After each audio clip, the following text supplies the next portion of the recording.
São quase 5 bilhões de reais que serão distribuídos para as campanhas eleitorais de 2024. Será que alguma parcela desse imenso volume de recursos financeiros chegará a você que vai se candidatar? A você que é dirigente partidário para distribuir a seus candidatos? Bom, se chegar, quais os cuidados a serem tomados? É disso que nós vamos falar nessa aula, ok? Das regras para arrecadação e para gastos de campanha.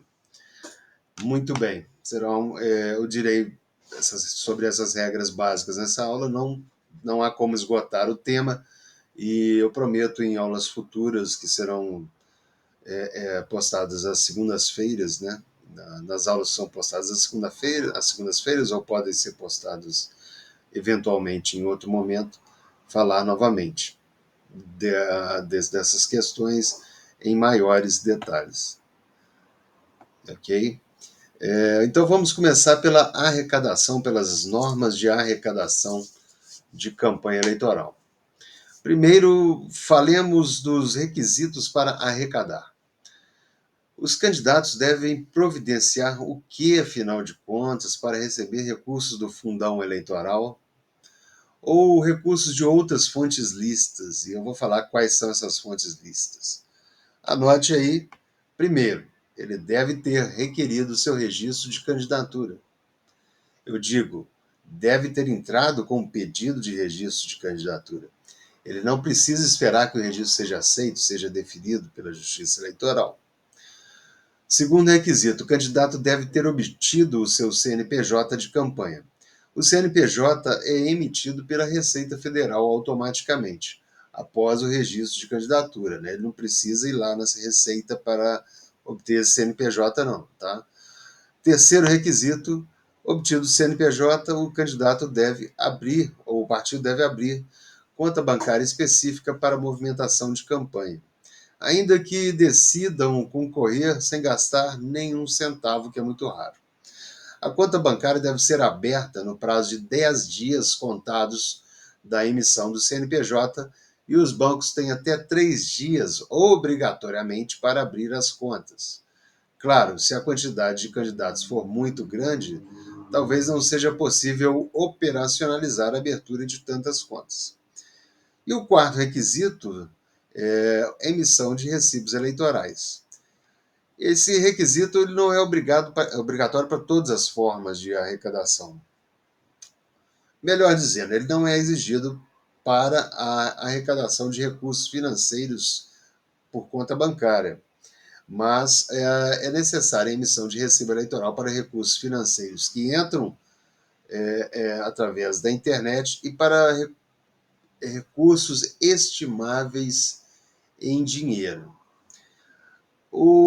Os recursos que entram pela conta, por depósito ou transferências, devem ser obrigatoriamente identificados, então por isso se dispensa a emissão de recibos. Mas, repito, ele é necessário para o recebimento de bens estimáveis em dinheiro e para recursos arrecadados na internet, financeiros arrecadados na internet. O que é um bem estimável em dinheiro? Eu explico melhor. É a doação de material de campanha, por exemplo, a cessão de um imóvel para servir de comitê de campanha, quando não é alocado, a cessão, o empréstimo do espaço do vidro traseiro, né, de um veículo para a posição de propaganda eleitoral por adesivo, também é uma forma de cessão, é uma forma de cessão de bem estimável em dinheiro. É feito um cálculo sobre essa. É como se fosse um aluguel, né, do espaço no veículo. O veículo dos apoiadores passa a servir ali quase como um mini outdoor, já que outdoor não é permitido em campanha. Isso tudo deve constar depois na prestação de contas, ok? Bom, as mesmas regras valem para os partidos políticos. Vamos recapitular? Só podem arrecadar nessa ordem, após providenciar o registro de candidatura, após depois que obtiverem o CNPJ de campanha e depois de providenciarem a abertura de conta bancária. E devem emitir os recibos eleitorais para os casos de bens estimáveis e para o caso de recursos que venham pela internet. Os partidos políticos, conforme a norma própria para partidos, devem ter mais de uma conta bancária. Uma para o fundo eleitoral, uma para o fundo especial de campanha, uma para outros recursos, uma para doações de campanha e outra ainda para promoção da participação política das mulheres. Na prática, os partidos vão geralmente movimentam as contas do fundo partidário, as contas do Fundo Especial de Financiamento de Campanha e a conta de doações de campanha, que é a conta com a qual ele distribui recursos. É bom ter cuidado para não misturar a natureza dos recursos. Esse é um cuidado que deve ficar a cargo, geralmente, dos contadores. Preenchidos os requisitos para arrecadar, candidatos e partidos devem ficar atentos para as fontes lícitas de financiamento. E aqui eu chego num ponto importante. Afinal de contas, de onde pode vir o dinheiro para as campanhas eleitorais? Eu já disse na aula anterior que pessoas jurídicas, empresas, associações, clubes, sindicatos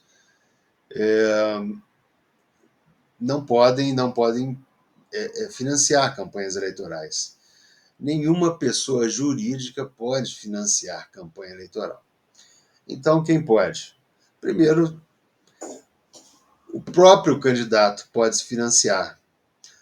A primeira fonte de recurso lista são recursos próprios, o autofinanciamento.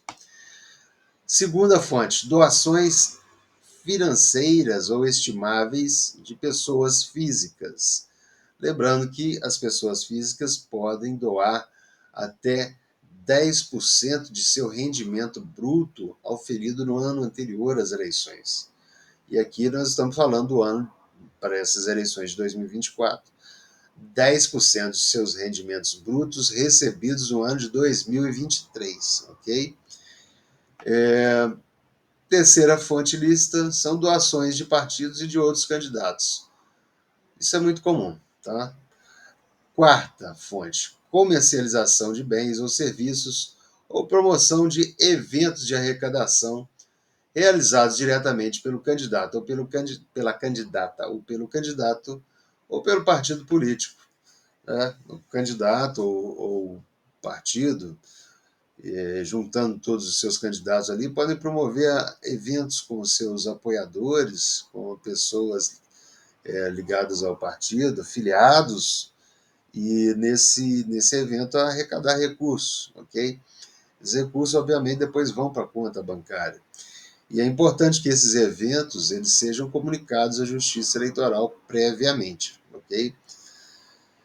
Vamos lá, então. A quinta fonte de lista de financiamento são recursos próprios dos partidos políticos, desde que identificada a sua origem e que sejam provenientes. Anote aí de onde pode vir o dinheiro dos partidos políticos. Primeiro, do fundo partidário, que é o chamado FP, né? Usamos a sigla FP.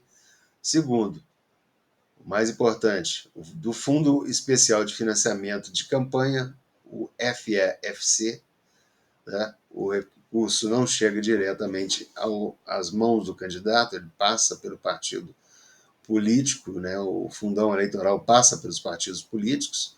Aliás, ele é entregue pelo TSE aos partidos políticos na direção nacional e depois ele vai sendo distribuído para estadual, para municipal, ou diretamente da federal, da nacional para estadual, para a municipal, ok?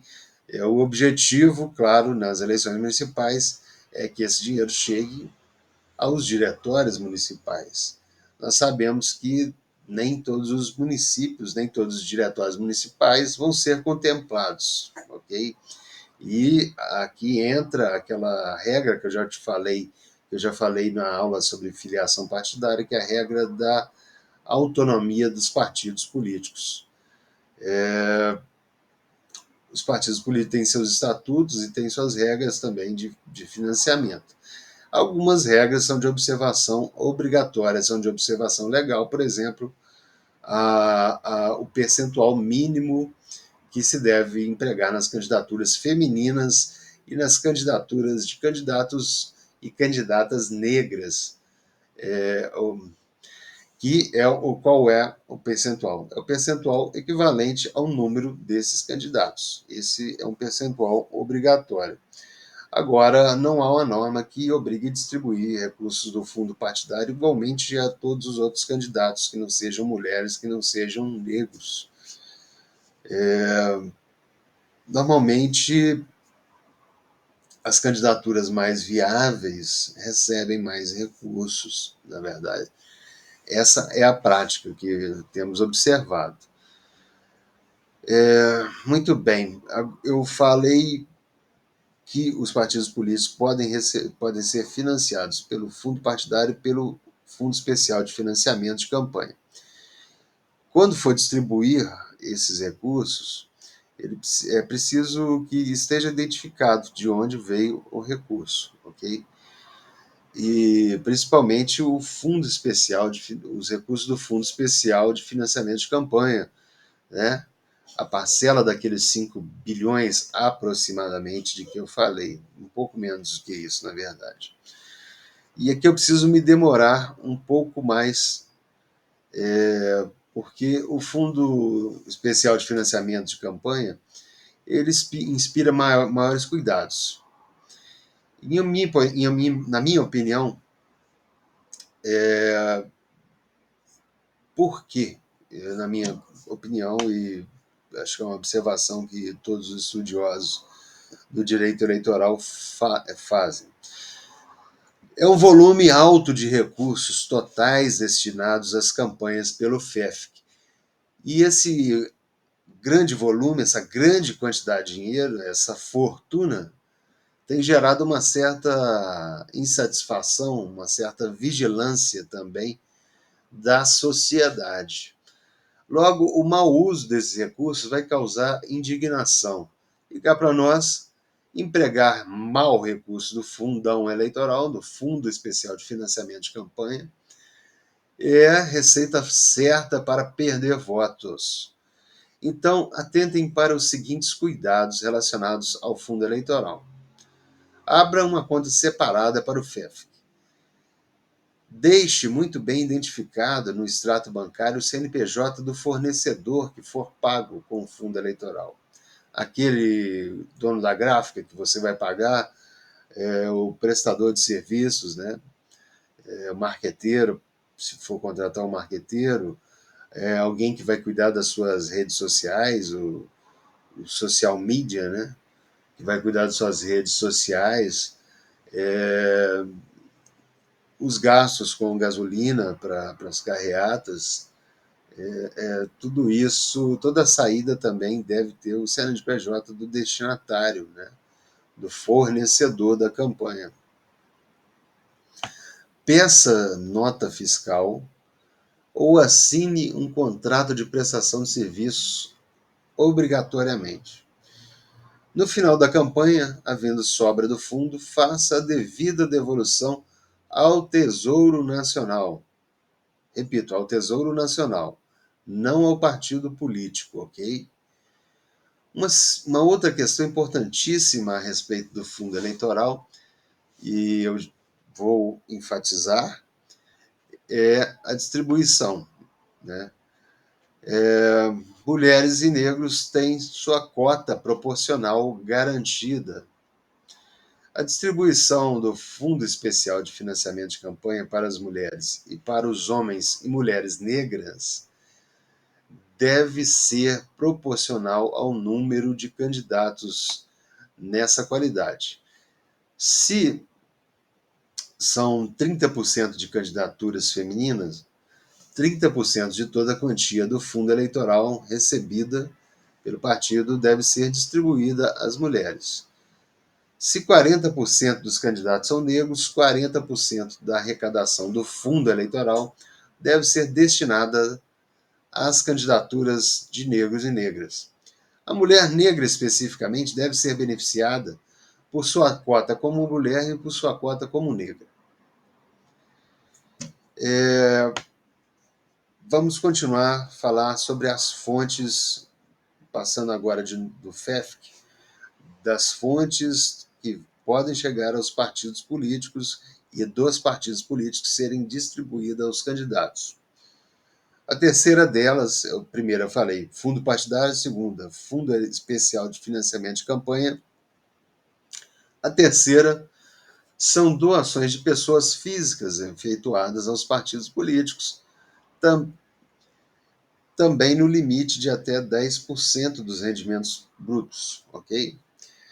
A quarta, contribuição dos filiados, né? A quinta, a comercialização de bens, serviços ou promoção de eventos de arrecadação. E aqui eu torno a falar, esses eventos devem ser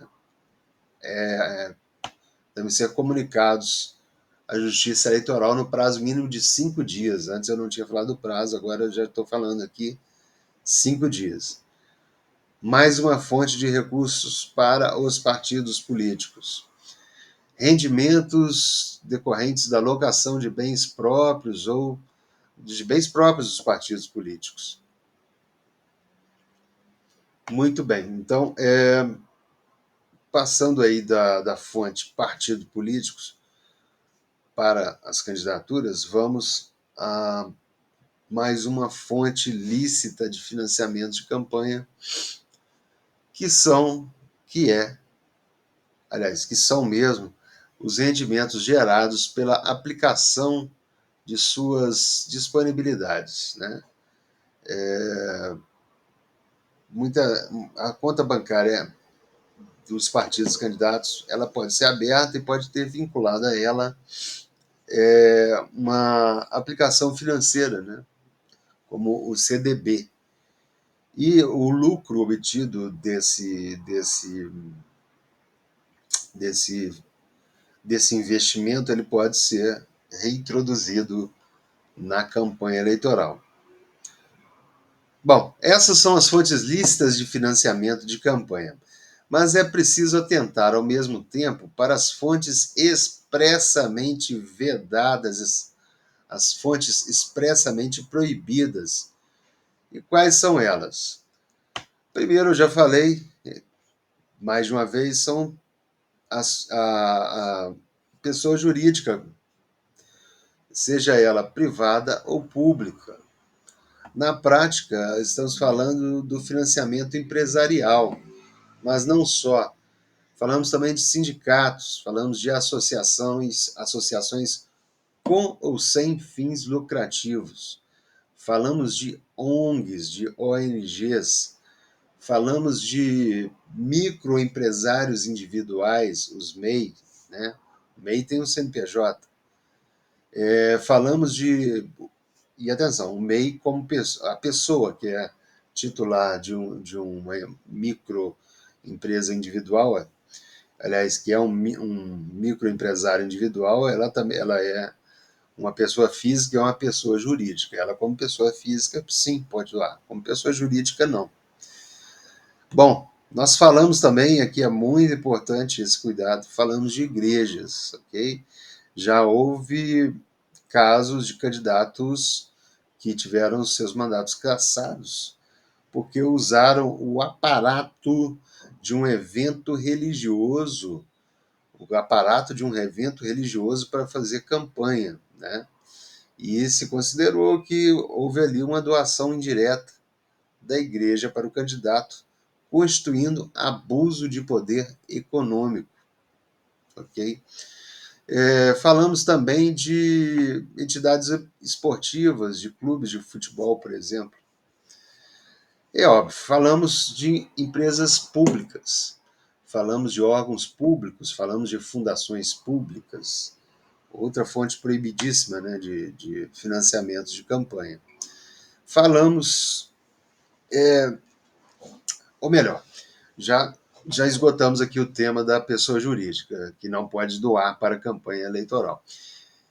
Outra fonte que parece até bem óbvio, bem autoevidente, proibida, é a fonte de recursos de origem estrangeira. E atenção, atenção, anote aí, ainda que de pessoa física nacional brasileira. O recurso não pode vir do estrangeiro, ok? O brasileiro que está lá fora não pode mandar dinheiro de lá para a campanha eleitoral. Não pode. Terceiro recurso proibidíssimo são recursos de pessoa física que preste serviço público como permissionário de serviço público. Além de evitar as fontes vedadas, os partidos e candidatos devem ter muito cuidado para identificar, e eu torno a repetir isso, para identificar a origem do recurso com o CNPJ, o CPF, não pode ter CNPJ doando, então o CPF do doador nos extratos. No caso do financiamento coletivo, aquela vaquinha virtual,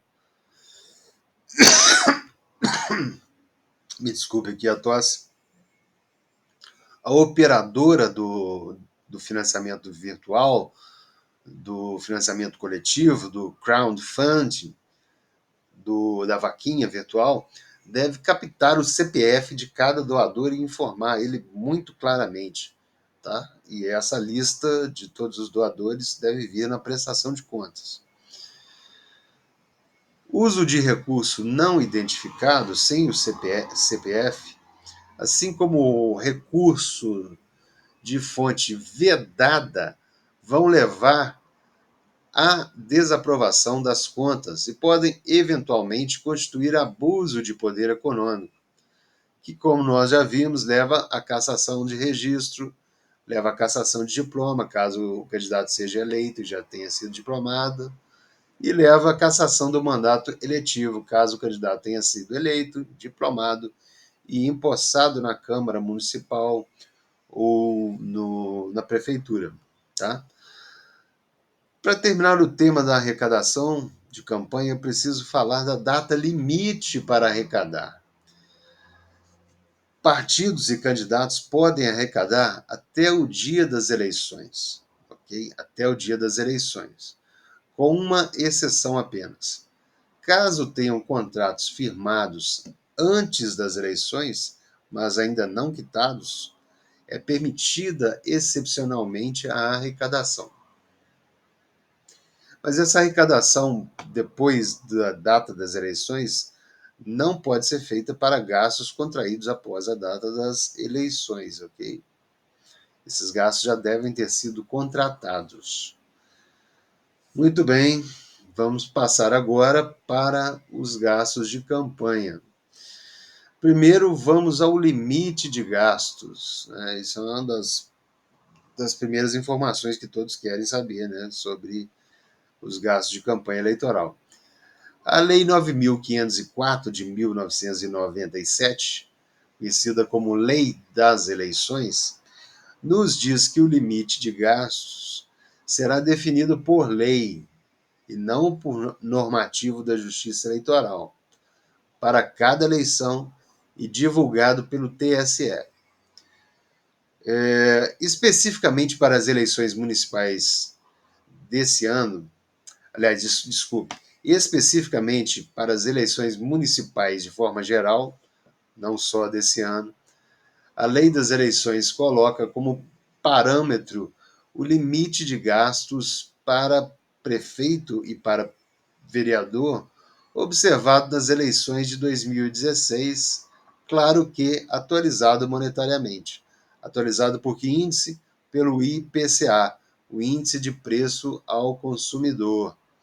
Na prática, o que isso quer dizer? O limite de gastos para as campanhas a vereador e o limite de gastos para as campanhas a prefeito será o mesmo limite de gastos observado nas eleições de 2016, atualizado pela inflação. O legislador optou por quando se chegou em 2016 e percebeu-se que vinha num gasto, o gasto vinha numa crescente, numa curva crescente, decidiu parar por ali. O limite será o limite gasto nessa campanha, senão os limites vão só aumentar e vamos chegar a um ponto em que vai ser gasto tanto dinheiro em campanha eleitoral que na verdade quem serão eleitos serão os plutocratas, né, os donos do dinheiro, os endinheirados, e que conseguem autofinanciamento de pessoas físicas. Né? Isso foi antes ainda da criação do fundo eleitoral. E aí o fundo eleitoral, ele, por ser dinheiro público, dinheiro do contribuinte, ele deve ser mais limitado ainda. Né? Então, o limite de 2016, né, ali em 2016, foi congelado para as eleições vindouras e é possível que isso mude lá para frente em relação em razão da desvalorização monetária. É possível que isso mude lá para frente, mas por enquanto o parâmetro as eleições de 2016, os limites de gastos das eleições de 2016. Foi uma eleição municipal, ok? Esse limite é definido por município, muito importante isso, ele é definido por município e é proporcional ao eleitorado de cada município. O TSE ainda não divulgou o limite de gastos para 2024, tá? Deve ter muita gente com essa dúvida aí. Qual é, afinal, e eu fiz eu prometi dar essa resposta na aula anterior, enfim, afinal de contas, qual é o limite de gastos para 2024? Bom, a divulgação ainda vai ocorrer e ela deve ocorrer, a divulgação desse limite, até o dia 20 de julho, 20 do 7. Porém, podemos ter uma noção verificando a tabela de limite de gastos das últimas eleições municipais. Mais uma vez, desculpa aí pela tosse, tá? As eleições de 2020. E aqui, muito importante, um aviso, preste bastante atenção, tem um link na descrição do vídeo com a tabela de limites de gastos para vereador e para prefeito que foi utilizado nas eleições de 2020.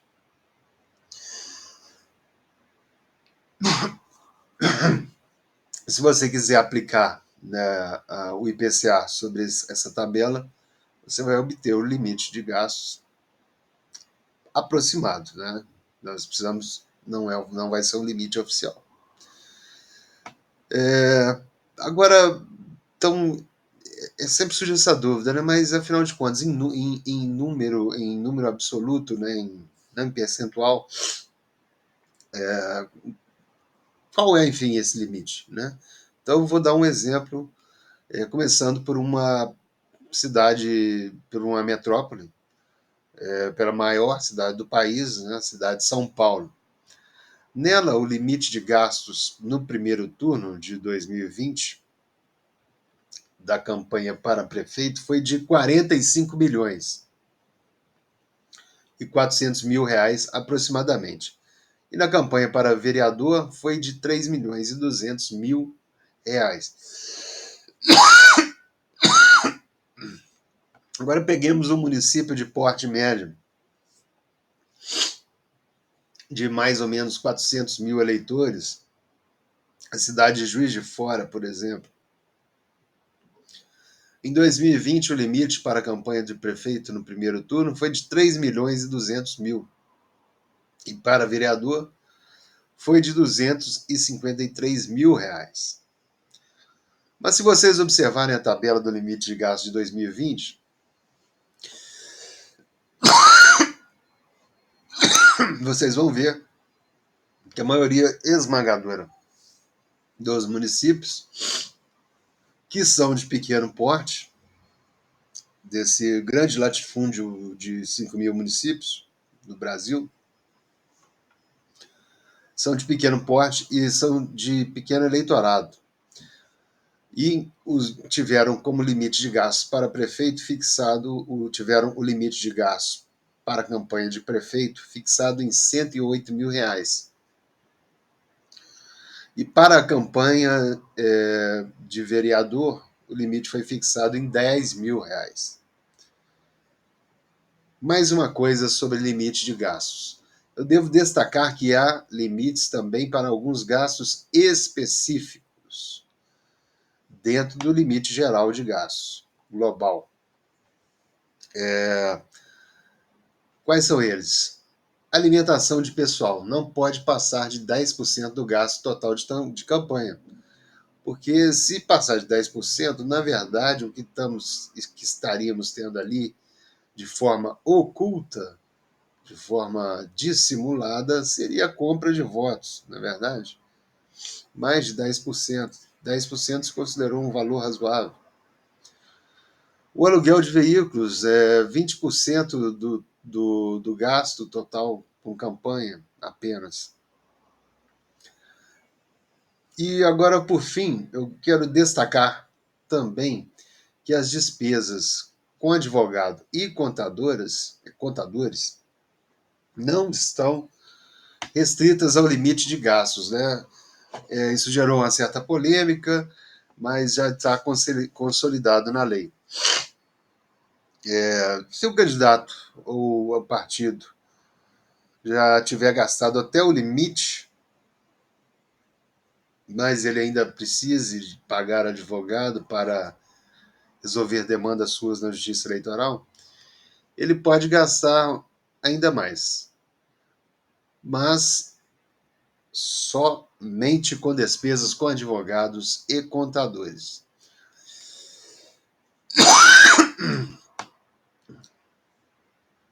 Dito isto, vamos aos limites, vamos aos gastos ilícitos de campanha. Falamos dos gastos lícitos. Ou melhor, vamos aos gastos lícitos. Vamos listar quais são os gastos lícitos. Os candidatos e partidos, eles não são livres para gastar como bem quiserem, mesmo que usem recursos próprios e não recursos públicos. Então vamos lá. Ele pode gastar com o quê? Com que pode ser gasto o dinheiro da campanha eleitoral? Primeiro, pode ser gasto na confecção de material impresso de qualquer natureza, observado o tamanho fixado no parágrafo 2º, inciso 2 do artigo 37, eu estou repetindo aqui o que é dito na lei. Esse limite é de 0,5% para propaganda por adesivo ou de 4 metros, de meio metro quadrado, em regra, ou de 4 metros quadrados em caso de material de bandeiras, né, que vão para a rua. Pode ser gasto na propaganda e publicidade direta ou indireta por qualquer meio de divulgação. O dinheiro pode ser gasto no aluguel de locais para a promoção de atos de campanha eleitoral. Pode ser gasto, 4, com despesas de transporte ou deslocamento do candidato ou da candidata e de pessoal a serviço das candidaturas. 5, o dinheiro pode ser gasto com correspondências e despesas postais. 6, nas despesas de instalação, organização e funcionamento de comitês de campanha e serviços necessários às eleições, observadas algumas exceções. Ok? 7º gasto lícito, a remuneração ou a gratificação de qualquer espécie paga a quem preste serviço a candidato ou candidatos e a partidos políticos. E aqui é que entra uma brecha muito grande para a arrecadação, para o gasto, né? Para ampliar as formas de gastos previstas em lei. Prestação de serviços aqui é dito de uma forma bastante genérica, né? E eu já vi, inclusive, prestação de serviços contratada e paga com recurso público, de cabeleireiro, por exemplo, de maquiador, para candidatas mulheres, né, em geral, que querem para poderem para que elas possam parecer, né, bem apresentáveis, né, bonitas, na gravação dos vídeos de campanha. Foi considerada lista, foi questionado isso, mas no caso concreto que eu conheço, foi considerado lista, né? Prestação de serviço geralmente é feita por profissionais de marketing, por militantes, muito importante, os militantes, gente de mobilização, os cabos eleitorais, eles são muito usados na campanha, eles são imprescindíveis. Há dentre esses militantes alguns organizadores, eles recebem um valor um pouco maior, e é um gasto perfeitamente lícito, porque é um gasto com prestação de serviço, certo?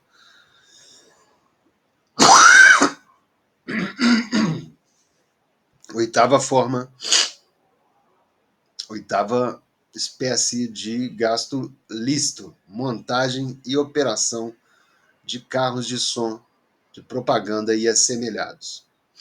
9. Realização de comícios ou eventos destinados à promoção da candidatura. E 10. Produção de programas de rádio, televisão ou vídeo, inclusive os destinados à propaganda gratuita. Termino aqui? Não, não termino aqui. Eu falei 10, mas tem a despesa lista de número 11, que é a despesa com a realização de pesquisas ou testes pré-eleitorais. Todo mundo sabe, não é novidade para ninguém, que partidos e candidatos fazem as suas checagens sobre quantos votos potencialmente ele está tendo ali durante a campanha. Isso orienta, inclusive, os gastos de campanha. Se tiver tendo uma pouca aceitação do eleitorado, ele passa a investir mais, por exemplo. E agora é preciso atentar para as regras de divulgação de pesquisa eleitoral. Se o candidato ou partido contratar a pesquisa e quiser divulgá-la, ele precisa que essa pesquisa seja registrada na Justiça Eleitoral. Caso não vá divulgar, não é necessário esse registro. 12ª fonte lista de. Desculpe. 12ª forma lista de gasto de campanha.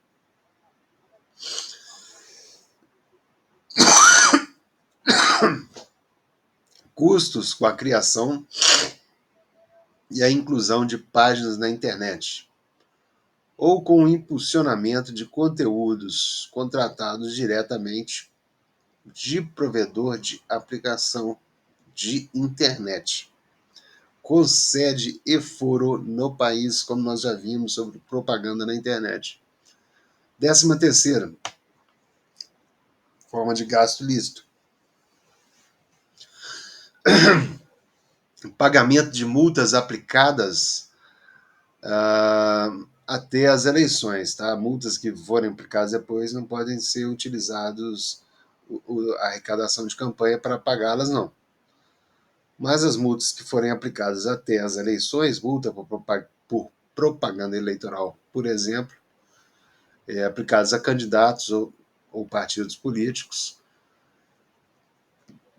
por infrações à legislação eleitoral de modo geral, não só por infração às regras de propaganda, podem ser pagas, tá? 14ª forma de gasto lícito: doações para outros partidos políticos ou outras candidatas e candidatos. 15ª, produção de vinhetas, de jingles, de slogans para campanha eleitoral, etc.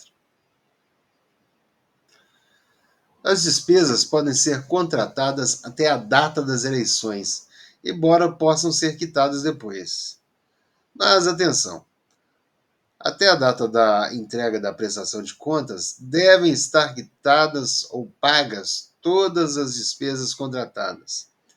E outra atenção: as sobras de campanha devem ser devolvidas. Como já disse, se o recurso veio do fundo eleitoral, Fundo Especial de Financiamento de Campanha Eleitoral, ele deve ser devolvido ao Tesouro Nacional, de volta para o cofre do governo. Se ele veio de qualquer outra fonte,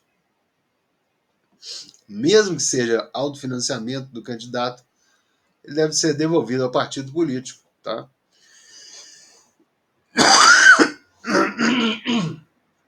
Com essa e última informação, eu encerro nossa aula sobre arrecadação e gastos de campanha. Na próxima aula, eu falarei sobre a prestação de contas à Justiça Eleitoral. A aula ficou um pouco extensa, porque o assunto é muito mais extenso do que o que eu falei aqui. Mas eu procurei colocar os pontos essenciais. Então, aguardo vocês na próxima aula. Acompanhe as aulas na playlist.